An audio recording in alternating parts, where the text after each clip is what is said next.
Jadi peratusan sebenar yang telah pun digariskan oleh KKM, bagaimana peringkatnya ketika ini? Ya, setakat ini kita mensasarkan sekurang-kurangnya 70%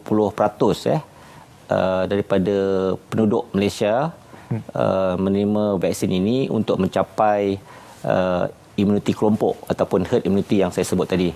Dengan sasaran ini bermakna kita perlu memperolehi vaksin sehingga mencapai 23 juta jumlah penduduk Malaysia. Dan ini kita letakkan di bawah satu pelan imunisasi kebangsaan COVID-19. Dan dalam pelan imunisasi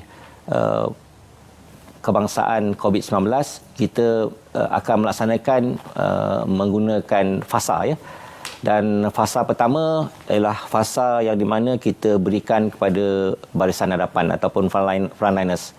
Apa yang Saudara Hafiz cakap tadi, kita mensasarkan sebenarnya untuk tahun 2021 ini ialah Q1 maknanya quarter 1 2021. Tetapi seperti mana yang kita dapat maklum bahawa ia akan dilaksanakan tidak berapa lama lagi. Fasa kedua ialah selepas kita dapat melaksanakan vaksinasi di fasa pertama, kita akan laksanakan iaitu fasa kedua untuk kita berikan vaksinasi pada golongan yang berisiko tinggi, ya, dan juga warga emas yang melebihi umur 60 tahun.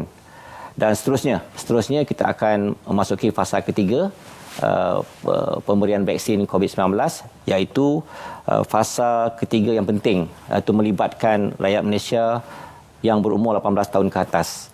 Dan pada waktu sekarang kita ada untuk memberi maklumat asas kepada penduduk ataupun rakyat Malaysia, dan juga berkenaan dengan bagaimana dan apa yang perlu dilakukan supaya kita boleh berdaftar sebagai orang yang boleh menerima vaksin.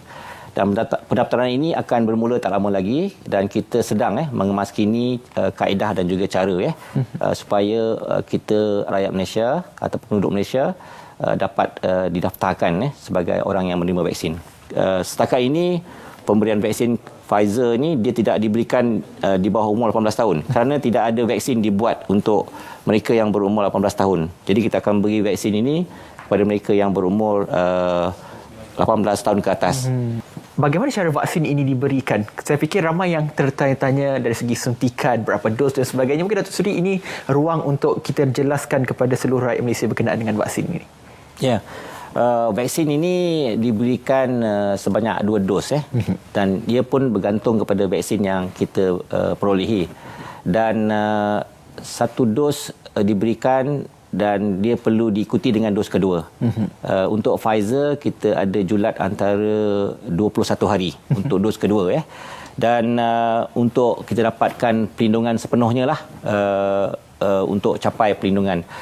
Dan oleh itu orang-orang yang menerima vaksin ini dia perlu menyimpan kad yang kita berikan kali pertama disuntik dengan dos pertama tadi, untuk memastikan mereka dapat dos kedua diberikan pada tarikh yang ditetapkan. Apa yang saya beritahu tadi, untuk vaksin yang kita nak suntik tak lama lagi, kita ada julat selama 21 hari.